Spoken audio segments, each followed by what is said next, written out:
कौसल्या सुप्रजा रामपूर्वा सन्ध्या प्रवर्तते उत्तिष्ठ नरशार्दूल कर्तव्यं दैवमाह्निकम्। कौसल्या सुप्रजा रामपूर्वा सन्ध्या प्रवर्तते उत्तिष्ठ नरशार्दूल कर्तव्यं दैवमाह्निकम्। उत्तिष्ठोत्तिष्ठ गोविन्द उत्तिष्ठ गरुडध्वज उत्तिष्ठ कमलाकान्ता त्रैलोक्यं मङ्गलं कुरु। मातः सम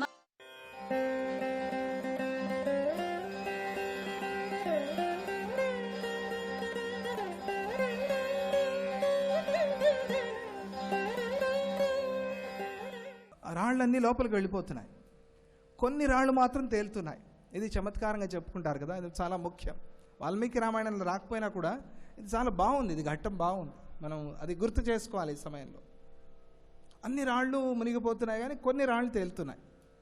నలుడు చూశాడు, అరే ఈ రాళ్ళు ఏ కంపెనీ నుంచి తెప్పించారా చూడండి, దాని మీద చూశారు ఏ కంపెనీ లేదు కానీ రామ అని మాత్రం కనిపిస్తోంది అని.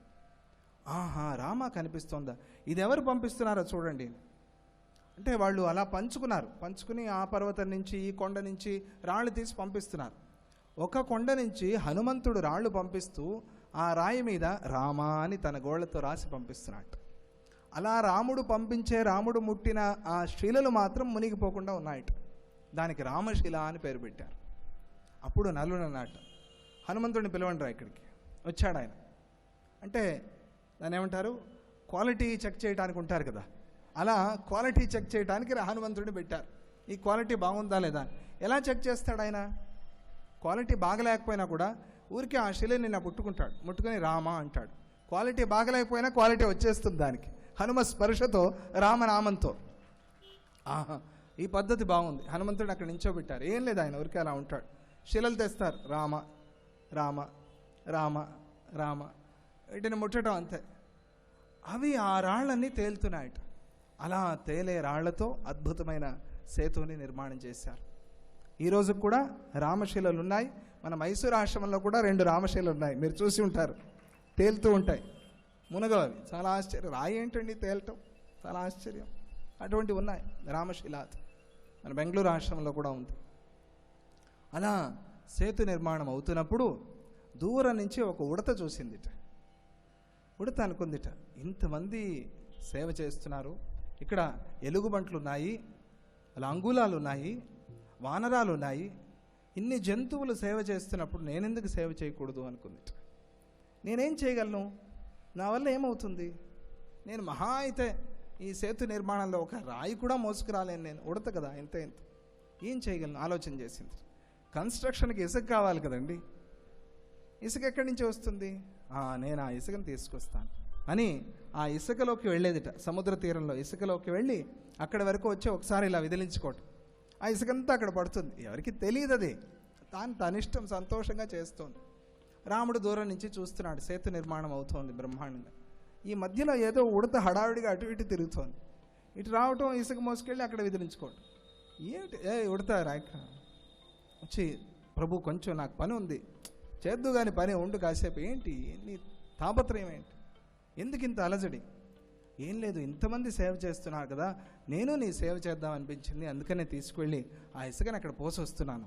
బా, ఎంత గొప్ప పని చేస్తున్నావు, నువ్వు ఇసుక సప్లై చేయకపోతే అసలు కన్స్ట్రక్షన్ అయ్యేది కాదు, రా, అందుకనే నీకు ఇవ్వాలి కదా, పని చేయించుకున్న తర్వాత జీతం ఇవ్వాలి కదా, రా నీకు జీతం ఇస్తాను అని ఆ ఉడతని మెల్లగా చేతిలో తీసుకుని రాముడి ఇలా గీసి ఓం అని ఆ ఉడత మీద, ఓంకారంలో అకార ఉకారం అకారాలు ఉంటాయి కదా, ఆ అకార ఉకారం అకారాలకు సంకేతంగా ఆ ఉడత మీద ఇలా గీశాడు, 3 రేఖలు గీశాడు. ఇవి సృష్టి ఉన్నంత వరకు కూడా ఉడత మీద ఈ గుర్తులు ఇలా కనిపిస్తూ ఉంటాయి. ఇది రామసేవకి నేనిచ్చే ఫలం అన్నాడు ఆ స్వామి. ఈరోజు కూడా ఉడతల మీద ఆ గుర్తులు కనిపిస్తూ ఉంటాయి కదా, అలా చమత్కారంగా చెప్తారు. అప్పటి వరకు ఉడతలు అలా లేవా అంటే ఏమో మరి, అది సంశోధన చేయాలి, మనకు తెలియదు. ఎప్పటి నుంచి ఉడత మీద ఛాయలు వచ్చాయి, ఎప్పటి నుంచి ఈ గుర్తులు పడ్డాయి అనేది సైంటిస్టులు చెప్పాలి. కాకపోతే అది ఒక అద్భుతమైన ఘట్టం అది. అలా ఆ ఉడతను అనుగ్రహించాట స్వామి. అందుకనే ఉడతకు ఉడతా భక్తి అంటారు కదా తెలుగులో. ఉడతకి ఉడతా భక్తి అంతే. మనం ఉడతగా ఉన్నప్పుడు ఉడత భక్తి చేయటమే అంతే. మన వల్ల ఏమవుతుంది అని అనుకోకూడదు, ఉడత భక్తి అంతే. అక్కడి నుంచి వచ్చింది ఆ సామెత. ఉడత చేసేది ఉడత భక్తే అంతే. దానికి కూడా ఆ రాముడు పరమాత్మ అంతగా సంతోషిస్తాడు. అలా సేతు నిర్మాణమైంది, బ్రహ్మాండమైన సేతు అది. అందరూ ఆ లంకా తీరానికి చేరారు, లంకను చూశారు. ఇప్పుడు అద్భుతంగా ఉత్సాహంగా ఉన్నారు. సేతు నిర్మాణం అయిపోయింది అని తెలిసింది రావణాసురుడికి. ఏమిటి సేతు నిర్మాణమా? విననేలేదు ఎక్కడా ఇది. సముద్రం మీద వాడికి కూడా చేతకాలేదు రావణాసురుడికి. సేతువా? రాముడు ఆ సముద్రానికి సేతు నిర్మాణమా? ఎలా సాధ్యమైంది? అది కూడా 5 రోజుల్లోనా? అమ్మో, జాగ్రత్తగా ఉండాలి రాముడితో అనుకున్నాడు. రేపు యుద్ధం జరిగితే ఏమవుతుందో నా కథ అని ఆలోచించి చాలా బాధపడుతూ మళ్ళీ ఇద్దరిని పంపించాడు. వెళ్ళండి రా, వెళ్ళి చూసిరండి ఏం జరుగుతుందో. శుకసారణులు ఇద్దరు వచ్చారు, వాళ్ళిద్దరిని మళ్ళీ పట్టుకున్నారు, బాగా కొట్టారు. రాముడు మళ్ళీ విడిచిపెట్టేమన్నాడు. వదిలేయటం వీళ్ళతో ఎందుకు అని, వక్తవ్యో రక్షసాం రాజా యథోక్తం వచనం మమ, పంపిస్తూ నేను చెప్పినట్టుగా నా సందేశాన్ని చెప్పండి. ఏమది సందేశం? యద్బలంచ సమాశ్రిత్య సీతాం మే హృతవానసి.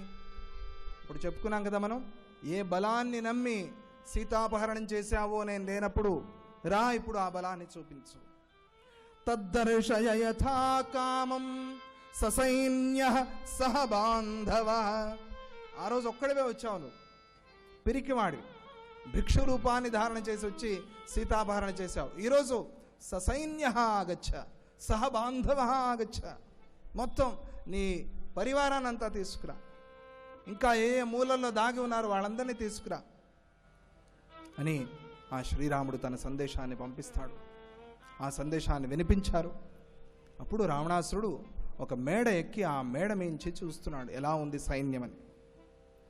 ఆ సైన్యాన్ని వర్ణన చేస్తూ శుకసారణులు కావాలని ఏం చేస్తున్నారు దూతలు, అదిగో ఆ కనిపిస్తున్నాడే, ఆ కనిపించేవాడు సుగ్రీవుడు, ఆ పక్కన ఉన్నాడే ఆయన అంగదుడు, ఇదిగో ఇటువైపు ఉన్నాడే ఈయన నీలుడు, ఆ వెనకాల ఉన్నాడే ఆయన పేరు నలుడు, ఆడే ఇంజనీర్, ఈ సేతువుని కట్టినవాడు, అదిగో అదిగో అదిగో అక్కడ జాంబవంతుడు, ఆ ముందు ఒక ఆయన కనిపిస్తున్నాడే ఆయన గురించి నీకు చెప్పాల్సిన పని లేదు, బాగా పరిచయం ఉంది, తన్నులు తిన్నావు కదా ఆంజనేయ స్వామి.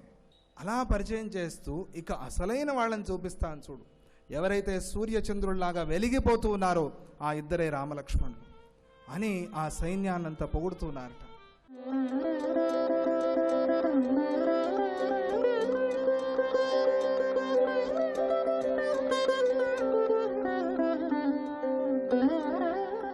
పురాణములు వ్యక్తిత్వ వికాస పాఠాలు అనే కార్యక్రమానికి స్వాగతం. మనలో ఉన్నటువంటి కొన్ని దుర్గుణాలని మనం ఎట్లా దూరం చేసుకోవాలి, అవి ఎలా దూరం అవుతాయి అనేది నేటి అంశం. సాధారణంగా మనం ఏదైనా ఎవరైనా విజయం సాధిస్తే జై కొడుతూ ఉంటాం. ప్రధానంగా భగవంతుడికి కూడా జై శ్రీరామ్ అంటాం, జై హింద్ అంటాం, జై హనుమాన్ అంటాం, జై శ్రీమన్నారాయణ అంటాం. జై అంటే అర్థం ఏంటి? జై అంటే 2 అర్థాలు ఉన్నాయి ఇక్కడ. జై అంటే అన్నిటికంటే నువ్వు ఉన్నతమైన వాడివి అని ఒక అర్థం. నిజమే, భగవంతుడు అన్నిటికంటే ఉన్నతమైన వాడు కాబట్టి ఓ జై హనుమాన్ అని, జై శ్రీరామ్ అని చెప్పొచ్చు. 2 అర్థం ఏంటంటే నీకు జయమగుగాక అని కూడా అర్థం ఉంది. జై అంటే నీకు జయమగుగాక అని, అది మనుషులకు కోరవచ్చు, మన శ్రేయోభిలాషులకు మనం కోరవచ్చు, నీకు జయమగుగాక అని ఆశీర్వదించవచ్చు. కానీ భగవంతుడికి కూడా నీకు జయమగుగాక అని మనం కోరాలా? భగవంతుడు మనకు జయం ఇవ్వాలి తప్ప మనం భగవంతుడికి జయం అవ్వాలని కోరుకోవడం ఏంటి? అంటే భగవంతుడికి మనం కోరుకోకపోతే జయం లేదా?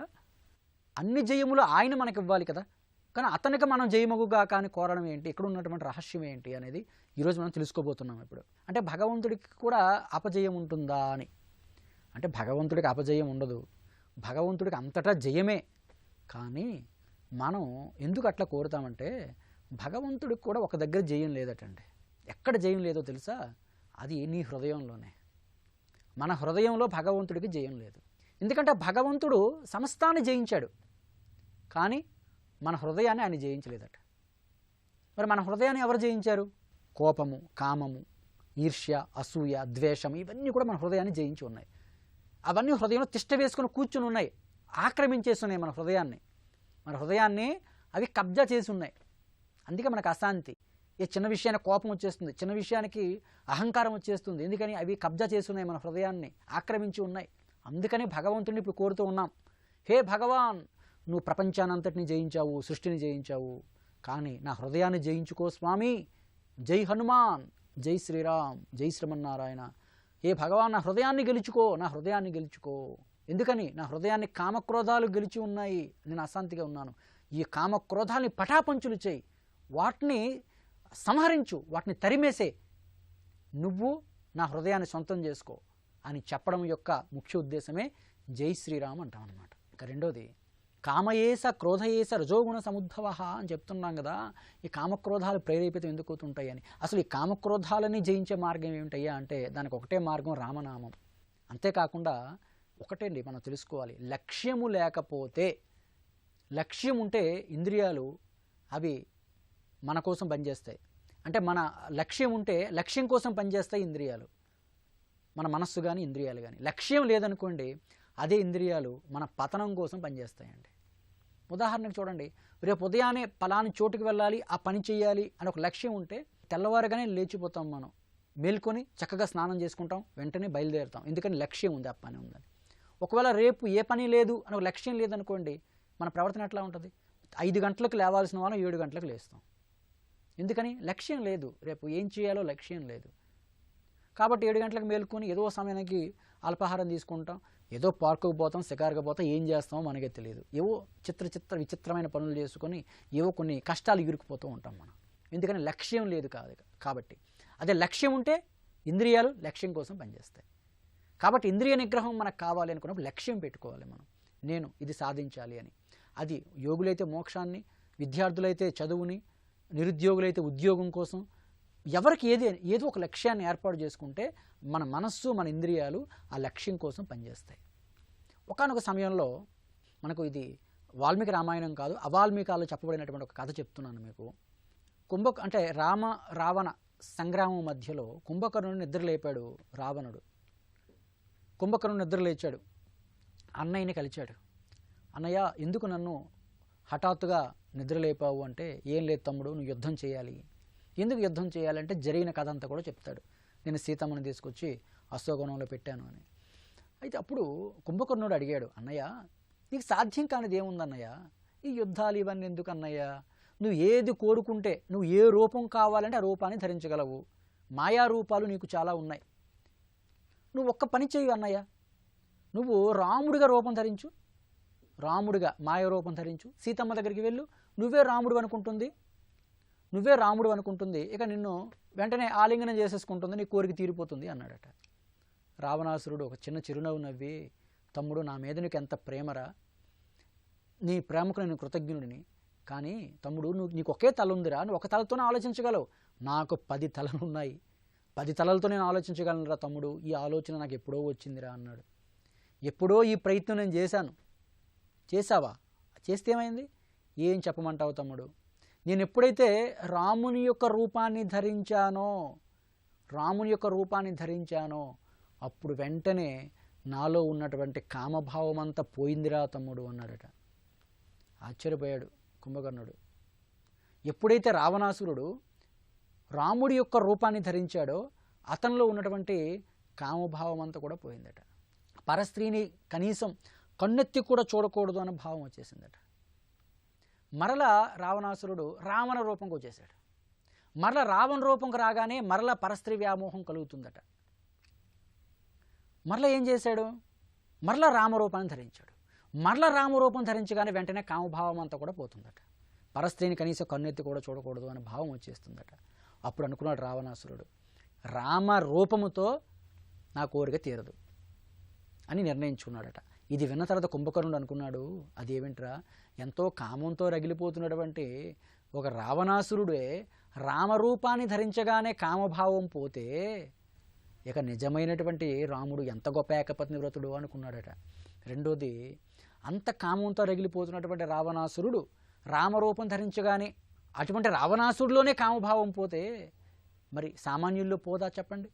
ఖచ్చితంగా పోతుంది. కాబట్టి మనలో కామక్రోధాలు, ఇటువంటి దుర్గుణాలు మనల్ని వేధిస్తున్నాయి అన్న మనకి ఎప్పుడైనా అనిపించినప్పుడు మనలో రామనామాన్ని ధరించండి, ఒక్కసారి రాముని స్మరించుకోండి, ఆ రామనామాన్ని హృదయంలో ధరించండి, మనలో ఉన్నటువంటి దుర్గుణాలన్నీ కూడా పటాపంచులైపోతాయి. రావణాసురులో ఎట్లాగైతే రామరూపం అనేది కామ భావాన్ని పటాపంచులు చేసిందో, మనలో కూడా ఉన్నటువంటి దుర్గుణాలు, క్రోధము, లోభము, మోహము ఇవన్నీ పోవాలంటే మనం కూడా ఒక్కసారి ఆ నామాన్ని మా మనసులో ధరించాలి. రామనామం హృదయంలోకి ప్రవేశించిందా దుర్గుణాలన్నీ కూడా పటాపంచులైపోతాయి అన్నమాట. కాబట్టి ఇటువంటి ఇంద్రియ నిగ్రహము కానీ ఇవి కేవలం ఒక యోగులకి సాధువులకే కాదండి, ప్రతి రంగంలో ఉన్నవారికి కూడా అవసరమేనండి. విద్యార్థికి ఇంద్రియ నిగ్రహం అవసరం లేదా? ఇంద్రియ నిగ్రహము, మనసును కంట్రోల్ చేసుకోవడం అదంతా యోగులకి సాధువులకేనండి, మా బోటులకి ఎందుకండి అని కొందరు అంటుంటారు. చాలా పొరపాటు అండి. ప్రతి ఒక్కడికే అవసరమండి. ఎందుకని? ఒక విద్యార్థికి తన విద్యార్థులు మంచి మార్కులు సాధించాలంటే వాడికి ఇంద్రియ నిగ్రహం అవసరం. వాడు నా మనసును కంట్రోల్ చేసుకోలేను, నా ఇంద్రియాలను కంట్రోల్ చేసుకోలేను అంటే మంచి మార్కులు సాధించలేడు. ఎందుకని? రేపు ఎగ్జామ్ ఉంది, ఈరోజు వాడు అభిమానించే హీరో సినిమా రిలీజ్ అయింది, విడుదలైంది. అప్పుడు ఏం చేయాలా? మనసు అటు వెళ్ళమంటుంది, సినిమాకి పోమంటుంది. సినిమాకి పోతే చదువుకోలేడు, సమయం వృధా అవుతుంది, రేపు ఎగ్జామ్ ఉంది. ఇప్పుడు ఇంద్రియ నిగ్రహం అవసరమా లేదా? ఇంద్రియాలు నిగ్రహించుకొని సినిమాదేముంది తర్వాతైనా చూడొచ్చు, ముందు చదువు ముఖ్యము అన్న భావంతో ఇంద్రియాలు నిగ్రహించుకున్నాడు అనుకోండి, బాగా చదువుతాడు, మంచి మార్కులు సాధిస్తాడు. అంటే ఇంద్రియ నిగ్రహము విద్యార్థికి అవసరం, ఒక రాజకీయ నాయకుడికి అవసరం, ఒక వ్యాపారవేత్తకి అవసరం, ఒక యోగికి కూడా అవసరం. కాబట్టి భగవద్గీత, పురాణాలు, రామాయణం ఇవన్నీ కూడా కేవలం ఒక యోగులకు, సాధువులకు, సన్యాసులకు, భక్తులకు మాత్రమే చెప్పబడలేదు, మనిషి అనేవాడికి చెప్పబడింది. మనిషి అనేవాడికి చెప్పబడినటువంటి గ్రంథాలే పురాణాలు, అవే హైందవ గ్రంథాలు అని గ్రహించాల్సినటువంటి అవసరం ఎంతైనా ఉందని తెలియజేసుకుంటూ మరొక మంచి అంశంతో మరలా కలుద్దాం. హరి ఓం తత్సత్.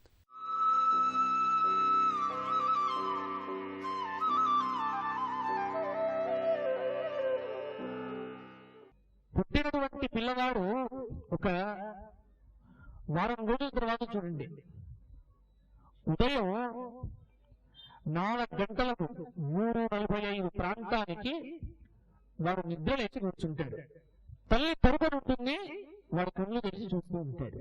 వాడి సహజ లక్షణం, వాడి యొక్క సహజమైనటువంటి స్థితి అని.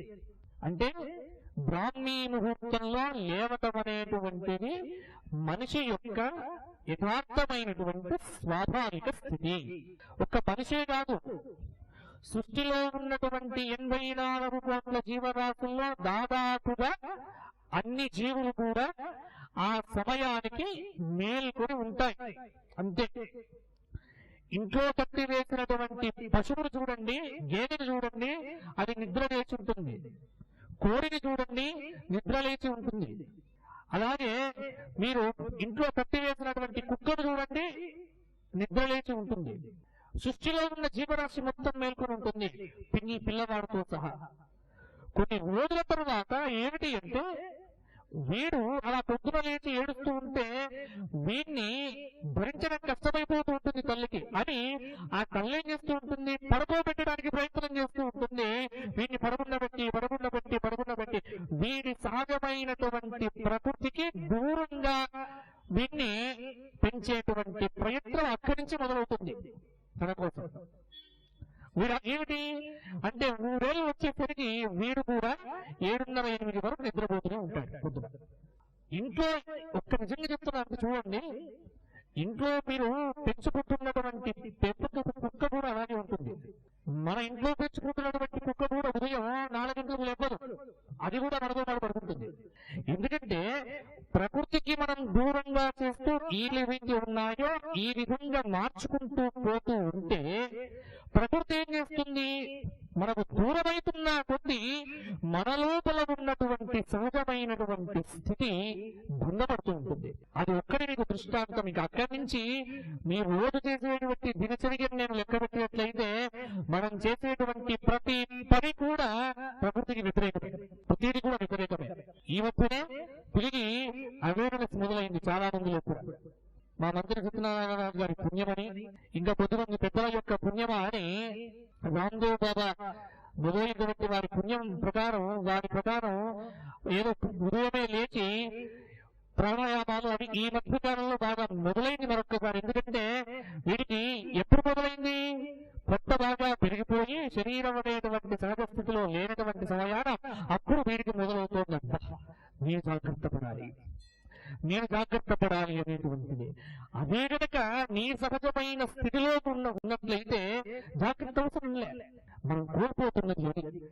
ఎందుకోసం ఈ మాట అంటున్నానంటే, లౌకికమైనటువంటి ప్రాపంచిక జ్ఞానాన్ని పొందటానికి నీకు ట్రైనింగ్ అవసరం లే. అది నీకు స్వతహాగానే వస్తుంది. ఈ ప్రపంచంలోని ఉత్తరుతూ ఉంటే నీకు దాంతో పాటు వచ్చేస్తూ ఉంటుంది. దీనికి కొత్తగా నీకు ట్రైనింగ్ అవసరం లే. మంచి భార్యాభర్తలుగా ఉండటం ఎలా అని పుస్తకం రాస్తున్నారు, ట్రైనింగ్ క్లాసులు ఇస్తున్నారు. దాంపత్య భార్యాభర్తలు ఎలా ఉండాలో ట్రైనింగ్ తీసుకోవలసిన అగత్యం భారతీయులకు లేదు. నేను చెప్తున్నాను, బల్ల బుద్ధి చెప్తున్నాను. భారతీయులకు ఈ ట్రైనింగ్ అనేటువంటిదే లేదండి. కారణం ఏమిటి అంటే, దానికి కావలసినటువంటి విధి విధానాన్ని రాముడు ఎప్పుడో మనకు చేసి చూపించాడు. ఇలా ఉండండిగా అంతే. మనకు రామాయణం చదివాం, అయిపోయింది. ఇంకా ట్రైనింగ్ అవసరం లేదు. భార్యాభర్తలు ఎలా ఉండాలి, భర్త ఎలా ఉండాలి, భార్య ఎలా ఉండాలి, ఒక మంచి తండ్రిగా ఉండటం ఎలా, ఇది అవసరం లేదు. ఇలా చెప్పుకుంటూ పోతే, నిన్నటి రోజున నేను బస్ స్టేషన్ లో ఉన్నప్పుడు పుస్తకాలన్నీ చూస్తున్నా. ఎందుకు ఆ పుస్తకాల్లో దాదాపుగా మరి ముందర పెట్టిన పుస్తకాలన్నీ ఇవే. ఒక మంచి తండ్రిగా కావటం ఎలా అని ఒక పుస్తకం, ఒక మంచి స్నేహితుడు కావటం ఎలా ఒక పుస్తకం, ఒక మంచి భార్య కావటం ఎలా పుస్తకం. ఏమిట్రా ఇది, ఈ సంస్కృతి ఎంతవరకు? ఇవన్నీ కూడా పుస్తకాలు చూసి నేర్చుకోవలసినటువంటి అగత్యం పడుతున్నది అంటే, మన సమాజం ఎక్కడికి వెళ్తోంది, మన సమాజంలో మనం ఏం చేస్తున్నాం? ఒకనాడు భారతీయ సమాజాన్ని చూసి పాశ్చాత్యులంతా కూడా భారతీయ వైవాహిక వ్యవస్థను వారు అవలంబించుకున్నారు అనేటువంటి మాట మనం విని, ఈ రోజున పాశ్చాత్యులు రాసినటువంటి పుస్తకాలను చూసి మనం ఈ విధంగా బతకాలి అని అనుకోవటం మన దౌర్భాగ్యంగా విరుగుతూ ఇంకెవరు చెప్పండి? ఏ స్థితిలో మనం వెళ్ళిపోతున్నాం, ఏ విధమైనటువంటి జీవనంలో మనం ఉన్నాం. కాబట్టి ఇది కాదు, ఈ వ్యవస్థ కాదు. మేల్కొనాలి. లౌకికమైనటువంటి ప్రాపంచిక జ్ఞానం భారతీయుడికి వారి అధ్యయనం చేసిన గ్రంథాలతోనే వస్తుంది. అందుకే రామాయణాది గ్రంథాధ్యయనం అనేటువంటిది చేస్తే ఇంకా కొత్తగా చదివేటువంటి అవసరం ఏమీ కూడా ఉండకపోవచ్చు. కాబట్టి ఇక్కడ ప్రాపంచిక జ్ఞానం అని మొదటిది. రెండవది వేదశాస్త్రాల విజ్ఞానం. ఇది అందరికీ లభించేది కాదు. ఇది కొద్ది మందికి శ్రమతో కూడినటువంటి సాధనతో వచ్చేటువంటి జ్ఞానం. ఎంతో శ్రమ పడితే కానీ ఈ జ్ఞానం రాదు. ఇవాళ వేదాధ్యయనం చేయడం అంటే ఏదో కూర్చొని కాదు. వేదాధ్యయనం అంటే ఒక చదవాలి అంటే చూడండి, వేదం 7 సంవత్సరాలకు ఉపనయనం అయిన తరువాత వాడు వేదాధ్యయనం మొదలు పెడితే వాడికి 18 సంవత్సరాలు వచ్చేసరికి వేదంలో ఒక భాగంలో, అంటే వేదంలో ఒక కృష్ణ యజుర్వేదం తీసుకుంటే ఆ కృష్ణ యజుర్వేదంలో ఒక భాగం అనేటువంటిది, ఒక శాఖను వీడు 7 సంవత్సరాల నుంచి 18 సంవత్సరాల వరకు పఠిస్తే వీడికి ఒక్క భాగం వస్తుంది. ఆ తర్వాత ఆ భాగానికి సంబంధించినటువంటి స్పెషలైజేషన్ చేసుకోవడానికి మరొక 5 ఏళ్ళు కష్టపడాలి. కష్టపడితే దానిలో జటా ఘన ఇలా వచ్చేసరికి 27 ఏళ్ళు అయిపోతాయి, 25 ఏళ్ళు వచ్చేస్తాయి.